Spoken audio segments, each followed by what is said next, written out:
Magandang gabi, Pilipinas! Bayan nais ni Pangulong Ferdinand R. Marcos Jr. na matiyak na mailalaan sa kapakinabangan ng bawat Pilipino ang mga popondohang proyekto. Sa harap yan ng pagsusuri sa 2027 National Expenditure Program. Kaugnay niyan, binigyang diin din ng nararapat na nakatugma ang mga panukalang gastusin sa pambansang plano at para sa mataas na pampublikong benepisyo. Yan ang ulat ni Kenneth Pasyente.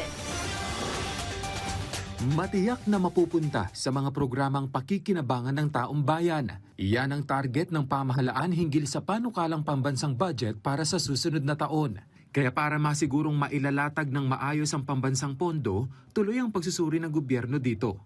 Katunayan, nagkaroon ng pulong ang iba-ibang ahensya ng pamahalaan sa pangunguna ni Executive Secretary Ralph Recto para repasuhin ang 2027 national budget. Sabi ni Recto, ang mga panukalang gastusin ng pamahalaan ay dapat na nakaayon sa pambansang plano at magbigay ng mataas na pampublikong benepisyo. Ipinaalala rin niya sa mga ahensya ang tagubilin ni Pangulong Ferdinand R. Marcos Jr.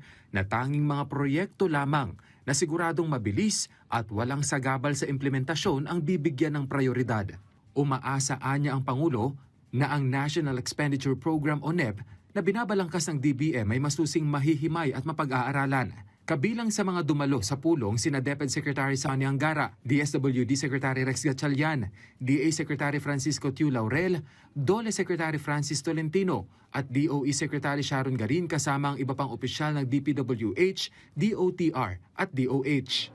Noong July 10 mismong si Pangulong Marcos Jr. ang nanguna sa cabinet meeting kung saan natalakay at naaprubahan ang 2027 NEP na ipinisinta ng DBM. Ang NEP ang panukalang pambansang budget ng pamahalaan na nagsisilbing batayan ng Kongreso sa pagbabalangkas ng General Appropriations Bill na magiging General Appropriations Act kapag nilagdaan ng Pangulo. Batay sa National Budget Memorandum No. 158 ng DBM na inilabas noong June 25, target ng Administrasyong Marcos Jr. ang 7.2 trillion pesos sa pambansang budget para sa 2027. Katumbas ito ng 21.7% ng gross domestic product at mas mataas ng 407 billion pesos kumpara sa 2026 national budget. Kenneth Pasyente para sa bayan.